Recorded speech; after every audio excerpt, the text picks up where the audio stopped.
Polity की है first class.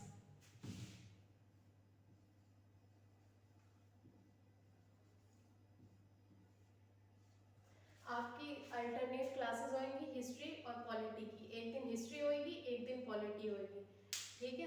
आज हम लोग पॉलिटी पढ़ते हैं। पॉलिटी में हम क्या पढ़ेंगे, पार्ट 1।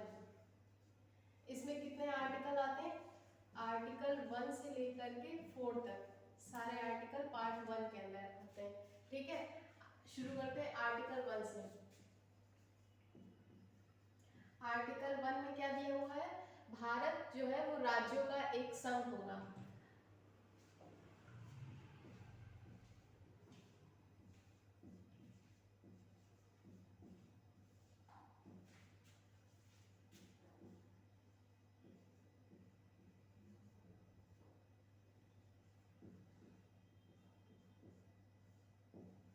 यहाँ पे हम लोग संघ समझ लेते हैं। संघ को हिंदी इंग्लिश में हम लोग यूनियन बोलते हैं। यहाँ पे समझ लेते हैं किस किस टाइप के वो होते हैं संघ, ठीक है। एक होता है कॉन्फेडरल,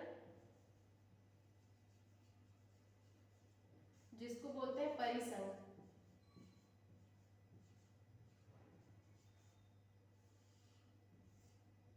परिसंघ में क्या होता है, ये बहुत ही जो होता है वीक होता है परिसंघ। परिसंघ में क्या होता है, जैसे मान लीजिए हम कोई दीवार है, ईंटें ऐसे लगा दें, केवल ईंटें ही ईंटें ऐसे लगा दें,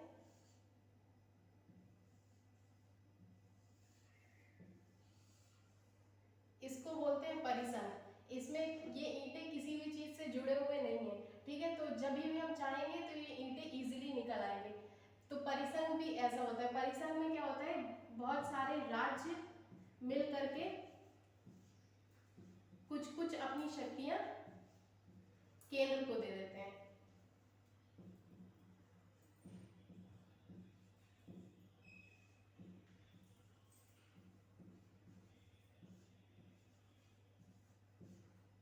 केंद्र को दे देते हैं और सब एक ही में एक एग्रीमेंट के थ्रू जुड़ जाते हैं, ठीक है। फिर उसके बाद आता है फेडरल।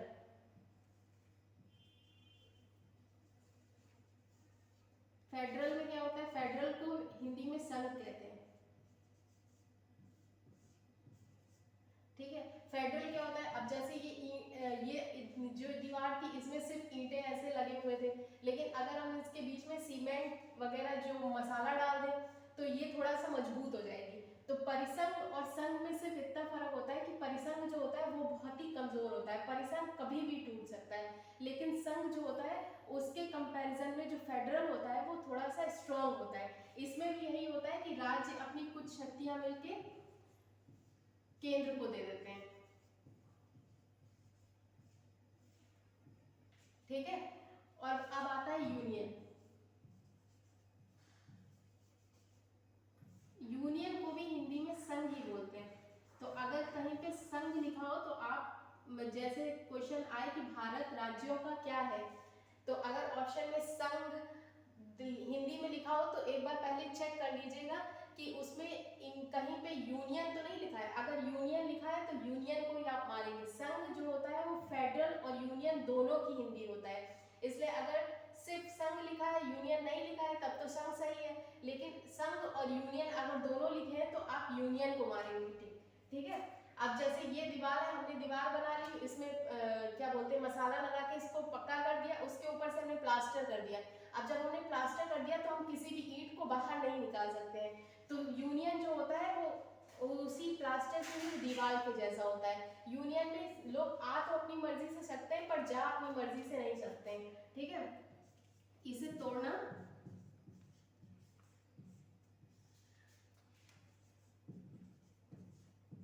बहुत मुश्किल होता है, बहुत मुश्किल कह लीजिए या कह लीजिए कि नामुमकिन ही होता है इसे तोड़ना, ठीक है।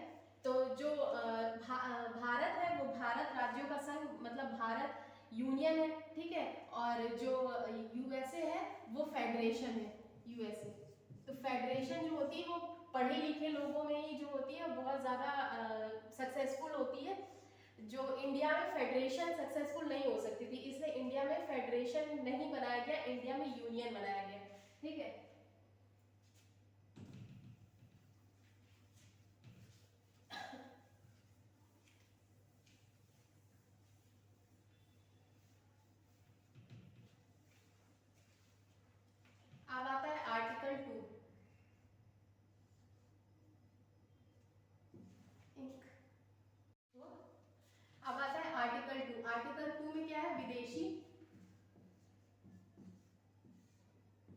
राज्यों का प्रवेश।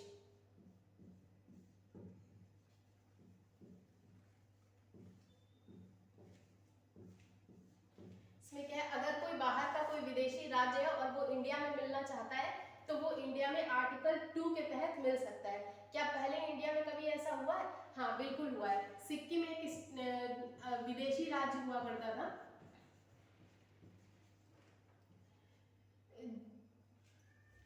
बात कब की है? 1959 की, जब चाइना ने तिब्बत पे अटैक कर दिया। तो चाइना ने क्या किया कि तिब्बत पे अटैक करके तिब्बत को अपने कब्जे में ले लिया और तिब्बत में जो तिब्बत के लोग थे उनको कहीं इधर उधर भेज दिया, चाइना के किसी अलग प्रांत में, किसी अलग प्रांत में, ऐसे करके पूरे मतलब तिब्बत में तिब्बत के लोगों की ही कमी हो गई। तो सिक्किम ने क्या सोचा कि ऐसा ना हो कि कल को चाइना हम पे अटैक कर दे, तिब्बत तो फिर भी बड़ा था, हम तो बहुत छोटे हैं, तो वो तो हमारी तो क्या ही हालत होगी। तो उसने क्या बोला, उसने इंडिया से बोला कि हम आप में मिलना चाहते हैं, लेकिन आप ऐसा तो नहीं करेंगे कि हमारा 4 लोगों का परिवार है तो एक को कन्याकुमारी, एक को गुजरात, एक को जम्मू, एक को मेघालय ऐसे भेज देंगे। तो इंडिया ने कहा कि नहीं, हम ऐसा नहीं करते, हम हमारी वसुधैव कुटुंबकम की नीति है, तो हम आपको भी उतने ही अधिकार देंगे जितने हम अपने किसी अदर स्टेट को देते हैं।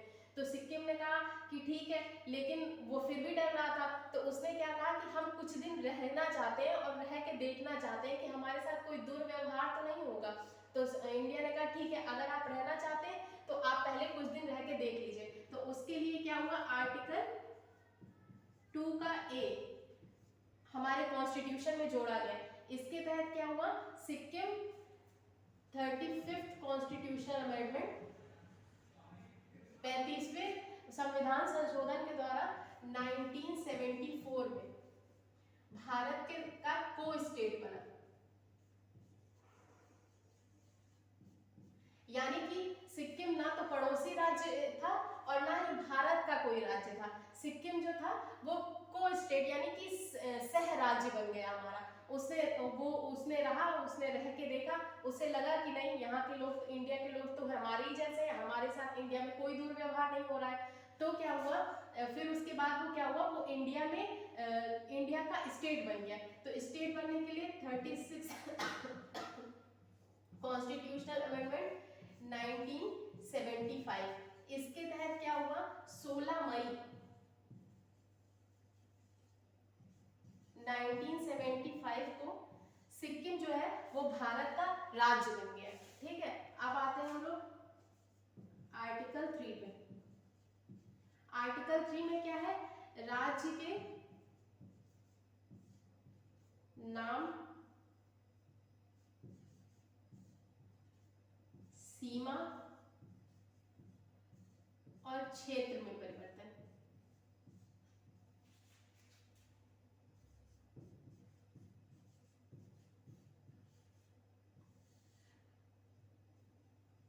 राज्य के नाम, सीमा और क्षेत्र में परिवर्तन, इसके लिए क्या होता है, इसके लिए जो होता है उस राज्य की परमिशन लेने की भी जरूरत नहीं है। इसके लिए पहले ही राष्ट्रपति को सूचित कर दिया जाता है, उन्हें पहले ही सूचना दे दी जाती है कि हम इस राज्य की सीमा में परिवर्तन करने जा रहे हैं या इस राज्य को तोड़ने जा रहे हैं, इसका नाम बदलने जा रहे हैं। और फिर उसके बाद में उस राज्य की बिना सहमति के भी इसको लागू कर दिया जाता है। ठीक है, ऐसा बहुत बार हो चुका है, जैसे एमपी से अलग हुआ छत्तीसगढ़।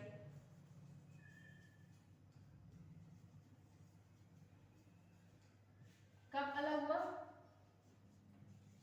1 नवंबर 2000। ठीक है, जैसे यूपी से अलग हुआ उत्तराखंड, ये कब अलग हुआ, 9 नवंबर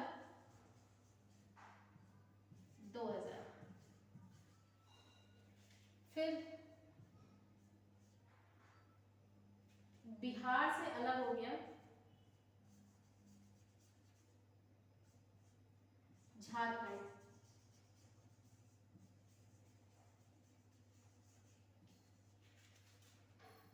15 नवंबर 2000।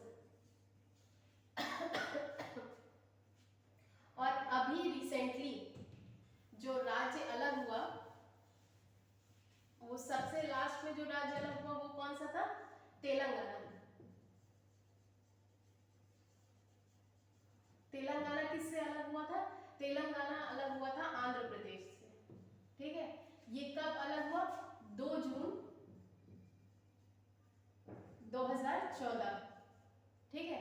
तो ऐसे ही बिना उस राज्य की परमिशन के भी उसके नाम, सीमा और क्षेत्र में परिवर्तन किया जा सकता है। जैसे तेलंगाना सिक्किम, वो आंध्र प्रदेश है, आंध्र प्रदेश चिल्लाता रह गया कि तेलंगाना को अलग ना किया जाए, तेलंगाना को अलग ना किया जाए, लेकिन फिर भी तेलंगाना अलग हो गया। तो इसके लिए स्टेट की मर्जी जानने की जरूरत नहीं होती, बिना स्टेट की मर्जी के भी अलग हो सकता है, ठीक है। अब हम लोग पढ़ते हैं आर्टिकल 4। आर्टिकल 4 में क्या है? आर्टिकल 4 में दिया हुआ है कि आर्टिकल 2 और आर्टिकल 3 इन दोनों के तहत अगर हम कोई अमेंडमेंट करते हैं तो वो अमेंडमेंट जो होता है वो 368 के अंडर नहीं आता। 368 के अंडर में ना आने का क्या मतलब होता है? 368 के अंडर में आने का मतलब होता है कि राष्ट्रपति से उस पे साइन लेने की जरूरत पड़ती है, लेकिन यहाँ तो हमने पहले ही सूचना दे दी थी राष्ट्रपति को, तो बाद में उसके साइन की जरूरत हमें नहीं पड़ती है, ठीक है। ये नॉर्मल जो होता है नॉर्मल मतों से ही इसको कर दिया जाता है, और फिर उसके हाफ +1 से इसके लिए जो होता है वो राष्ट्रपति के किसी भी विशेष बहुमत, किसी भी विशेष साइन की जरूरत नहीं होती है, ठीक है। जिनको भी आर्टिकल 368 में रखा जाता है उनके लिए राष्ट्रपति जब तक साइन नहीं करेगा तब तक वो लागू नहीं होंगे, लेकिन 2 और 3 ऐसे आर्टिकल हैं, अगर इनके थ्रू संशोधन होता है तो उसके लिए राष्ट्रपति के साइन की कोई जरूरत नहीं होती है, ठीक है।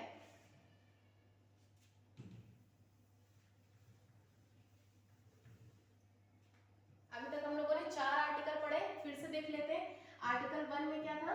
भारत जो है वो राज्यों का संघ होगा। India that is Bharat shall be the union of states, ठीक है। फिर सेकंड क्या था? सेकंड क्या था? विदेशी राज्य को मिला लो। थर्ड क्या था?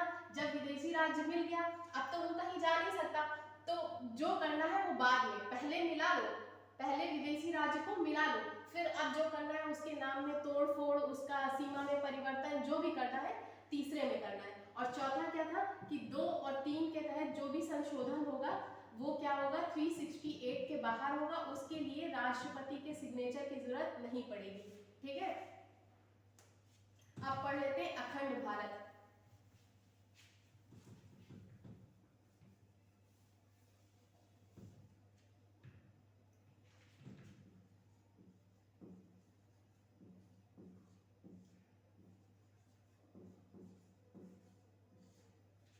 अभी जो आप लोग भारत का मैप देखते हैं,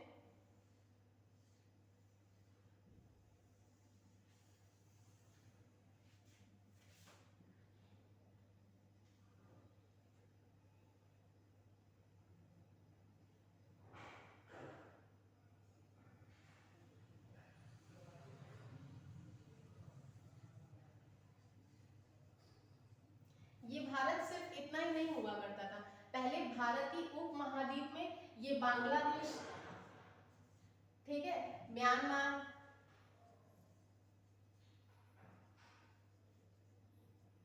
ठीक है, बांग्लादेश हो गया, म्यांमार हो गया, ये पाकिस्तान,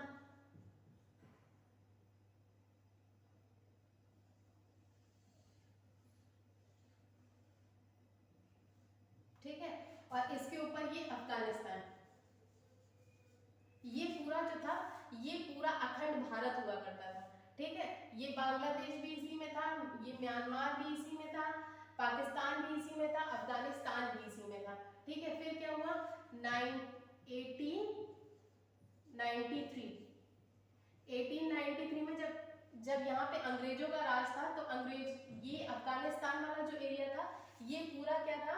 पहाड़ बहुत ज्यादा थे, इसे मैनेज करना बहुत डिफिकल्ट होता था, तो अंग्रेजों ने क्या किया कि डूरंड लाइन खींच दी।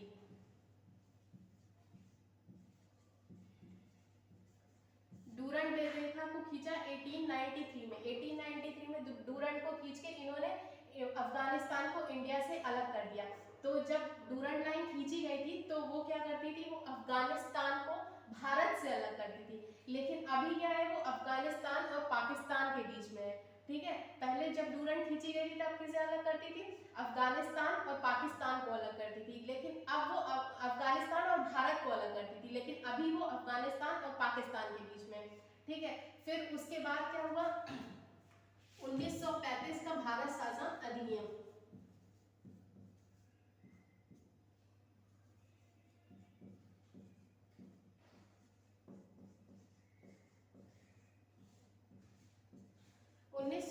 के भारत शासन अधिनियम से क्या हुआ, म्यांमार को जो है वो भारत से अलग कर दिया गया। तो 1935 के अधिनियम के तहत 1936 में 1936 में म्यांमार को जो था वो भारत से अलग कर दिया गया। ठीक है, फिर उसके बाद 1947 को लाइन खींची गई रेड क्लिफ।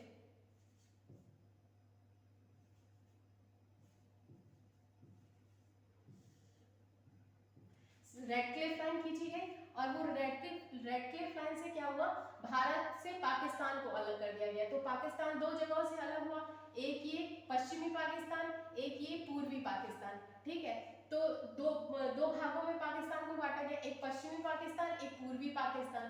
तो अभी भी ये लाइन भारत और पाकिस्तान के बीच में, लेकिन जो उस टाइम पे रेड क्लिफ लाइन यहाँ भारत और पूर्वी पाकिस्तान के बीच में हुआ करती थी, उसको अभी भारत और बांग्लादेश के बीच में जीरो लाइन के नाम से जानते हैं।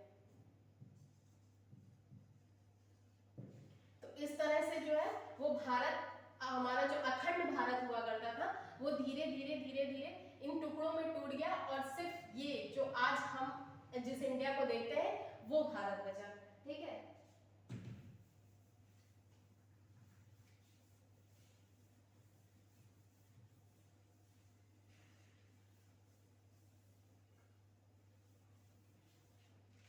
अब क्या हुआ, जब 1947 के बाद में, 1947 के बाद जब हमें आजादी मिली, तो उसके बाद क्या हुआ, भारत में 552 से भी ज्यादा देसी रियासतें थी।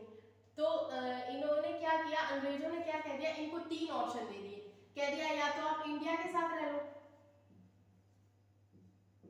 या फिर आप पाकिस्तान में चले जाओ, और अगर आपका मन तो आप स्वतंत्र रह लो।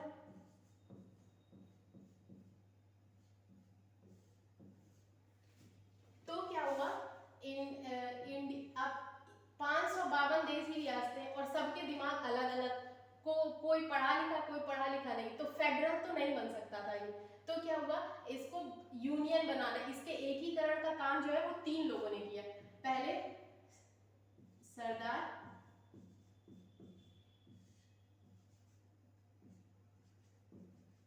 वल्लभ भाई पटेल, दूसरे माउंट बेटन, और तीसरे वीपी मेनन। वीपी मेनन कौन थे, उस समय के सचिव लेवल के ये अधिकारी हुआ करते थे। इन तीनों लोगों ने मिलकर भारत का एकीकरण किया। ठीक है, तो उसमें मोस्टली जो रियासतें थी वो भारत में, जिन्हें भारत में मिलना था वो भारत में मिल गए, और 3 रियासतें थी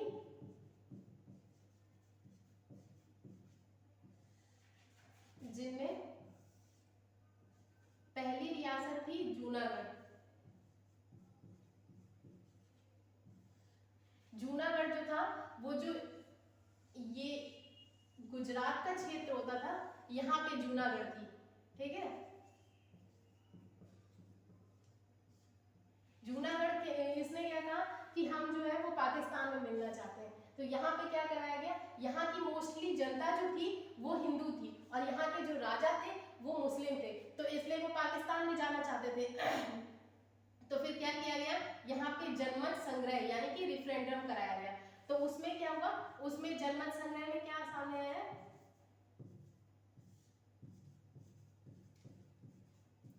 कि यहाँ की जनता जो थी वो इंडिया के साथ रहना चाहती थी।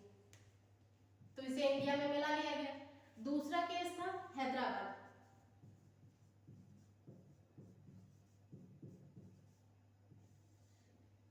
हैदराबाद में क्या थे, निजाम हुआ करते थे। निजामों की जो थी वो पहले से ही मुस्लिम लीग से काफी अच्छी बनती थी। तो ये जो थे हैदराबाद वाले, ये वाला जो रीजन है, ये हैदराबाद यहाँ पे मद्रास के क्षेत्र में हैदराबाद हुआ करता था। तो ये हैदराबाद जो था वो मद्रास के क्षेत्र में हुआ करता था। अब ये कह रहे थे कि हम पाकिस्तान में रहेंगे। अब पाकिस्तान में कैसे जाएंगे आप, मतलब यहाँ पे रह के पाकिस्तान में कैसे जाएंगे? तो ऐसे तो पाकिस्तान हम लोग को कई ओर से टॉर्चर करने लगता। तो इसमें क्या किया गया, इसमें operation polo,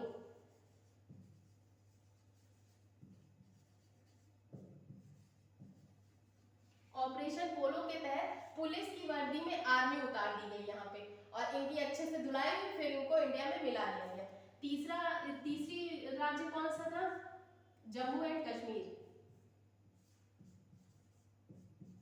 Jammu and Kashmir के राजा थे हरि सिंह। अब हरि सिंह जो थे उन्होंने एक अजीब डिसीजन ले लिया।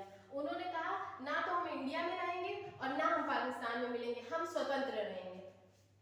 इन्होंने क्या कहा, हम स्वतंत्र रहेंगे। तो इन्हें कह दिया गया ठीक है भाई आप स्वतंत्र रहिए। इनके जो पीएम थे वो उस टाइम शेख अब्दुल्ला हुआ करते थे, ठीक है। पहले शेख अब्दुल्ला, फिर फारूक अब्दुल्ला, अभी उमर अब्दुल्ला है। तो वहाँ अब्दुल्ला ही अब्दुल्ला चलता है, ठीक है। तो जो वहाँ पे थे हरि सिंह, उनके जो पीएम हुआ करते थे वो शेख अब्दुल्ला थे। उन्होंने इनको अच्छे से कान भरे इनके, और इन्होंने अपना दिमाग नहीं यूज किया। इन्होंने कहा कि हम स्वतंत्र रहेंगे। तो इंडिया ने बोला ठीक है भाई आप स्वतंत्र रहिए। लेकिन पाकिस्तान ने क्या किया, जो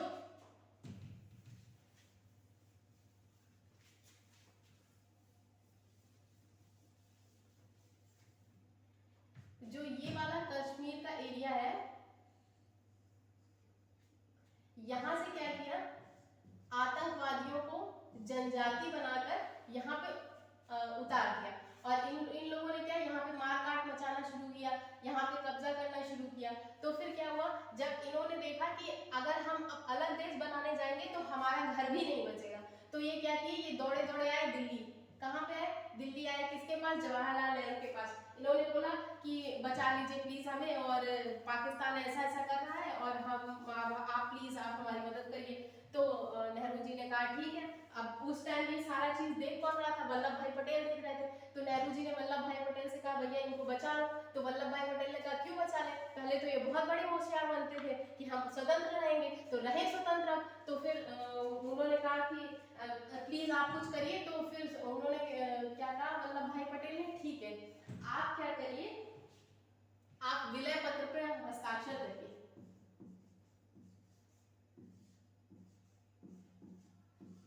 इंस्ट्रूमेंट ऑफ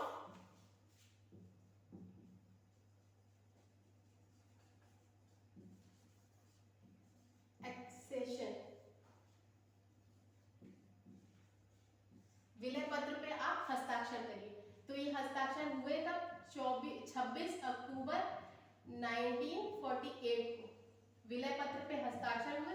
फिर उसके बाद में क्या हुआ, उसके बाद में इंडिया ने अपनी आर्मी जो थी वो इंडिया ने अपनी आर्मी भेजी जम्मू को बचाने के लिए, जम्मू कश्मीर को बचाने के लिए। लेकिन उस जब तक इंडिया ने अपनी आर्मी भेजी तब तक ये जो पाकिस्तान था ये यहाँ तक घुस चुका था। तो वहीं पे क्या हुआ, अब नेहरू जी को लगा ये बहुत बड़े वकील थे, अब इन्हें लगा कि हम ये जो केस है उसको लेके यूएनओ में जाएंगे तो हम केस तो हम जीत ही लेंगे। लेकिन यूएनओ एक ऐसी संस्था है जहाँ पे आज तक कोई मैटर सॉल्व हुआ ही नहीं है। तो ये यूएनओ लेके चले गए। यूएनओ ने कहा कि जिसकी सेना जहाँ तक अंदर है वो वहीं पे रुक जाए, और आज से वही इंडिया और पाकिस्तान की लाइन होगी। तो ये जो है इंडिया और पाकिस्तान की लाइन बन गई। ये हो गया पीओके, पाक ऑक्यूपाइड कश्मीर, और ये हो गया हमारा कश्मीर, ठीक है। ये हो गया इनकी बात।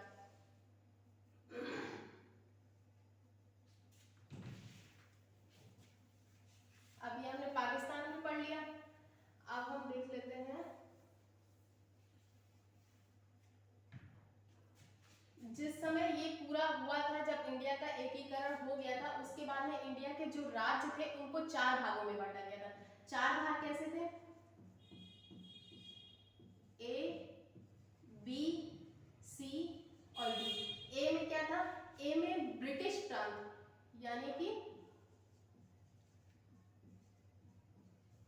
British province. बी में क्या था, राजा और रजवाड़े जिसमें करते थे वो था, तो ये क्या था, प्रिंसली स्टेट्स।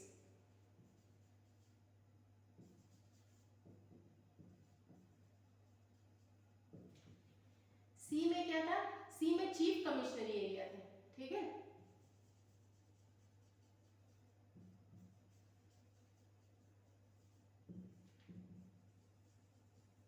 चीफ कमिश्नरी एरियाज का क्या मतलब था, चीफ कमिश्नरी एरियाज का मतलब ये था कि जैसे पूरी स्टेट है, स्टेट पे उन्होंने कब्जा नहीं किया, लेकिन कुछ कुछ मेन जो उसमें जगह हुआ करती थी, मेन जो शहर हुआ करते थे उनको कब्जा कर लिया था।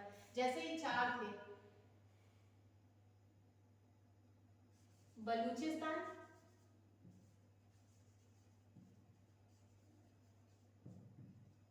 कुर्ग, फिर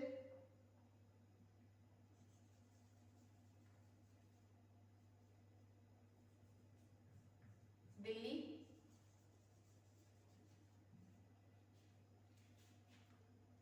और अजमेर। ये कुछ कुछ एरिया थे जिनको इन लोगों ने कब्जा कर लिया था, ठीक है। फिर डी में क्या था, डी में यूटी, यूनियन टेरिटरीज थी, तो ऐसे बटा हुआ था। लेकिन बाद में क्या हुआ कि सबसे पहले वो क्या हुआ कि उसके बाद में भाषा के आधार पे राज्यों का गठन किया जाए, ऐसी मांग उठने लगी। तो पहली मांग जो ये उठी, ये कहाँ से उठी, ये तेलुगु देश, यानी कि जो इस टाइम पे आप आंध्र प्रदेश देखते हैं, ये वहां से मांग उठी। पहले आंध्र प्रदेश और तमिलनाडु जो होता था वो एक ही में हुआ करता था, तो जो तमिल बोलने वाले थे वो तो तमिलनाडु में रहते थे, और जो तेलुगु बोलने वाले थे उनके साथ में बहुत भेदभाव होता था। तो जो तेलुगु बोलने वाले थे उन्होंने कहा कि हमें अलग राज्य चाहिए, तेलुगु राज्य चाहिए, अलग राज्य चाहिए। तो इसमें क्या हुआ, यहाँ के एक नेता हुआ करते थे पोट्टी श्री रामल्लू। इन्होंने क्या किया, ये 56 दिन की भूख हड़ताल पे बैठ गए। इनकी मांग यही थी कि क्या किया जाए, अलग तेलुगु देश बनाया जाए। तो ये 56 दिन की मांग पे 56 दिन की भूख हड़ताल पे बैठ गए। इन्होंने भूख हड़ताल करने के बाद क्या हुआ, इन्होंने सोचा कि क्या भूख हड़ताल पे बैठेंगे तो गवर्नमेंट मेरी बात मान लेगी, लेकिन उस समय इन्होंने बात नहीं, नेहरू जी ने बात नहीं मानी। 56 दिन के बाद इनकी मृत्यु हो गई। मृत्यु के बाद में क्या हुआ, जो जनाक्रोश था वो बहुत ज्यादा बढ़ गया, बहुत ज्यादा विद्रोह होने लगा। अब लोग कहने लगे ये जो नेहरू है ये तो क्या बोलते हैं, ब्रिटिशर्स से भी ज्यादा गया गुजरा, इसने तो 56 दिन इसको भूखा ही छोड़ दिया है, तो मर गया। तब जब बहुत ज्यादा विद्रोह होने लगा तो क्या हुआ, 1953 में एक साल नेहरू जी ने किसी तरह टालने की कोशिश की, ये 1952 की घटना है। तो नेहरू जी ने एक साल किसी तरह टालने की कोशिश की कि ये टल जाए, अलग राज्य ना बनाना पड़े, लेकिन ये जो मांग थी वो कम नहीं हुई। तो 1953 में आंध्र प्रदेश भाषाई आधार पर अलग होने वाला सबसे पहला राज्य बना, ठीक है। इसका गठन हुआ भाषा के आधार पर। अच्छा, इससे पहले क्या हुआ, एक आयोग बना। जब ये आवाज उठ रही थी कि भाषाई आधार पर राज्यों का गठन होना चाहिए, तो एसके धर आयोग बनाया गया।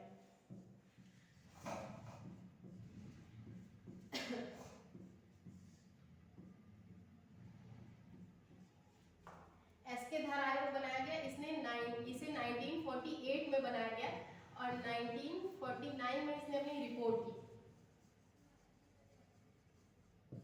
इसमें कहा गया कि भाषा के आधार पर जो है राज्यों का गठन नहीं होना चाहिए। तो राज्यों का गठन कैसा होना चाहिए, भौगोलिक बनावट के आधार पर होना चाहिए,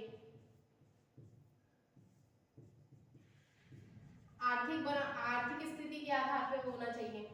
ये सब कुछ पैरामीटर्स थे जिसपे इन्होंने बताया कि जो है राज्यों का गठन हो सकता है, लेकिन भाषा के आधार पर राज्यों का गठन नहीं होना चाहिए।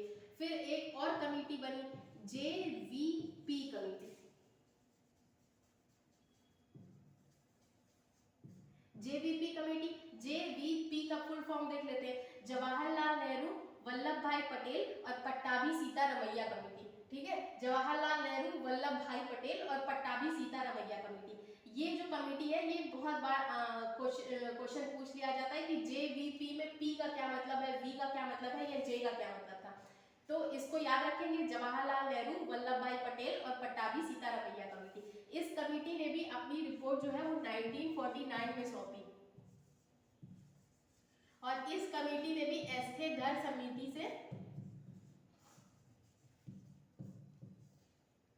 ये भी सहमत थी। इसने भी कहा कि भाषा के आधार पर गठन नहीं होना चाहिए। लेकिन जब ये घटना हो गई तो 1953 में क्या हुआ, आंध्र प्रदेश पहला भाषा के आधार पर गठित होने वाला राज्य बन गया। अब जब आंध्र प्रदेश भाषा के आधार पर गठित होने वाला पहला राज्य हो गया तो अब सभी को लगा कि भैया हमारा भी अलग होना चाहिए। तो बोलने लगे गुजराती बोलने वालों के लिए गुजरात, मराठी बोलने वालों के लिए महाराष्ट्र, ऐसे ही सब मांग करने लगे। तब क्या हुआ, तब एक आयोग फिर से बनाया गया। इस आयोग का नाम था फजल अली आयोग।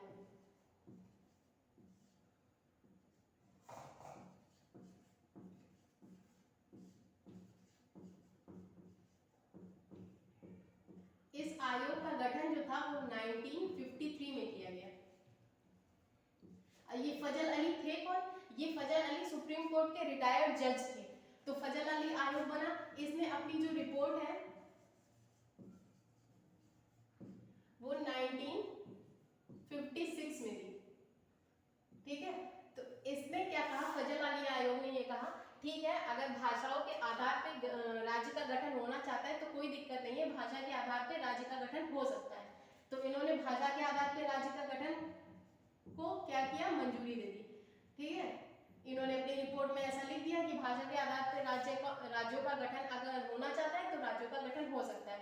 फिर अब हम क्यों मान ले भैया फजल अली आयोग की बात, क्योंकि ऐसा हमारे कॉन्स्टिट्यूशन में तो कहीं लिखा नहीं था। तो फिर क्या हुआ, 7th कॉन्स्टिट्यूशनल अमेंडमेंट, 7वां संविधान संशोधन किया गया 1956 में। और इनकी जो बात थी उसको यहाँ पे लिखा गया कि भाषा के आधार पे राज्यों का गठन होगा। तो फिर क्या हुआ, 14 राज्य और 6 यूटी यूनियन टेरिटरीज। ठीक है, 14 राज्य और 6 संघ राज्य बनाए गए। ठीक है, फिर उसके बाद में एक स्टेट और था, PEPSU.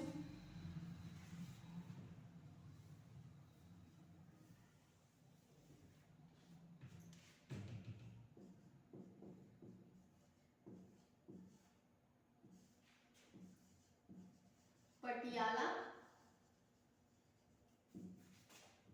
And east Punjab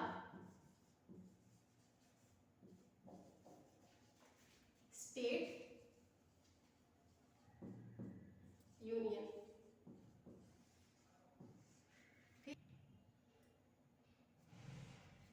PEPSU, Patiala and east Punjab state union.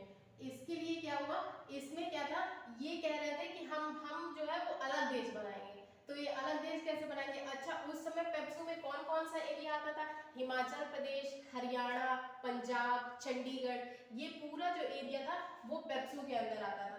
तो क्या हुआ, शाह आयोग,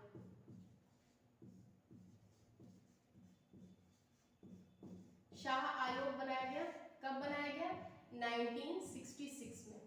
1966 में शाह आयोग ने बोला, इसके अकॉर्डिंग क्या हुआ, 1966 में जो हिमालय वाला एरिया था उसको हिमाचल प्रदेश बना दिया गया। जो हिंदी बोलने वाले थे उनके लिए हरियाणा दे दिया गया।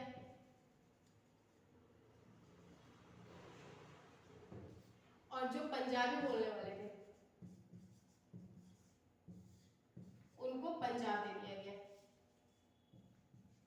और एक एरिया था जिसको कॉमन रखा गया और उसको यूटी बना दिया गया, चंडीगढ़।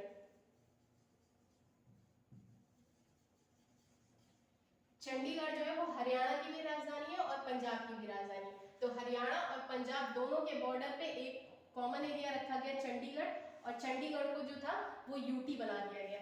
ठीक है, फिर अब भैया इन्होंने तो बता दिया, लेकिन फिर वही बात कि हम इनकी बात को क्यों माने, तो फिर क्या हुआ, 18वां संविधान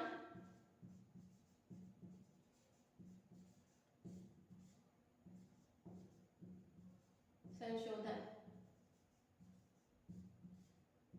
1966, जिसमें जो है इनकी बातों को मान लिया गया और ऐसा ही उसमें मेंशन कर दिया गया। अच्छा, एक और बात है, जैसे कि हमने पढ़ा था आर्टिकल 1 में कि भारत जो है वो राज्यों का संघ होगा, तो कहाँ से पता चलेगा कि भारत में कौन कौन से राज्य हैं और कौन कौन से राज्य नहीं है।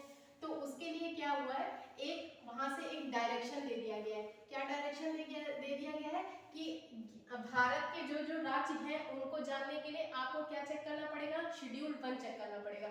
शेड्यूल 1 में भारत के कौन कौन से राज्य हैं उनको बता दिया गया है। और जो आर्टिकल 1 था उसमें जो राज्य है उनको कैसे डिफाइन कर दिया गया है कि राज्य जो है वो 3 टाइप के होंगे। एक तो राज्य जो बड़े हैं उनको राज्य कह दिया, जो छोटे हैं लेकिन क्या है उनका कोई वो बहुत ही इंपॉर्टेंट है उनको यूटी कह दिया गया। और तीसरा हो गया अर्जित राज्य। अर्जित राज्य मतलब जिन्हें भारत कहीं से जीत ले या वो कहीं से या वो खुद भारत में मिलना चाहे तो उनको अर्जित राज्य कह देते हैं। तो इन तीनों का प्रावधान जो है वो अपने संविधान में लिखा हुआ है। मतलब अगर कोई राज्य भारत जीतना भी चाहे तो जीत सकता है, वो भी भारत का राज्य होगा। अर्जित राज्य में वो अर्जित राज्य के थ्रू वो भी भारत का राज्य कहलाएगा। अब यूटी क्यों बनाई जाती है, यूटी देखो, यूटी बनाने के कुछ 3-4 रीजंस होते हैं, जैसे कि वो बहुत ही छोटा हो, एरिया जो हो छोटा हो, उसकी भाषा और उसकी संस्कृति जो है वो बहुत अलग हो।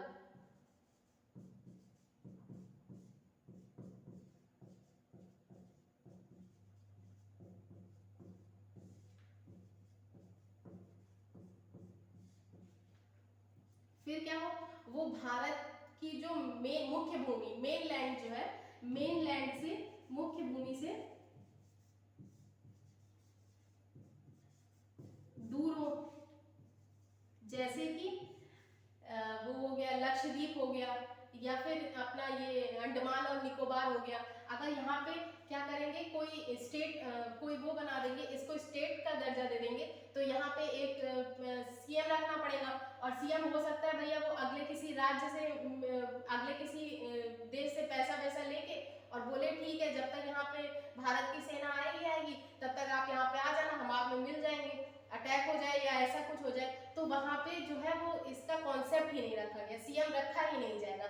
वहां पे लेफ्टिनेंट गवर्नर होएगा, ठीक है, उपराज्यपाल होएगा और वो जो है वो केंद्र का प्रमुख हो, वो केंद्र का जो है प्रतिनिधि होता है। तो वो डायरेक्ट किसको संपर्क करेगा, केंद्र को संपर्क करेगा। तो अगर मुख्य भूमि से दूर है तो भी उसको यूटी बना दिया जाता है, उसकी अलग भाषा और संस्कृति है तो भी उसको यूटी बना दिया जाता है, उसका एरिया छोटा है बहुत ज्यादा तो भी वो यूटी बन जाता है, या कुछ उसका कोई वो बहुत ही अलग उसका क्या बोलते हैं सांस्कृतिक कोई उसकी प्रमुखता हो तो भी उसको यूटी बना दिया जाता है। ठीक है, ये 4-5 रीजन है जिनकी वजह से किसी एरिया को यूटी घोषित कर दिया जाता है। तो आज के लिए हम लोग इतना ही रखेंगे। अगर आपको अच्छा लगा हो तो लाइक शेयर और सब्सक्राइब करना मत भूलें। Thank you.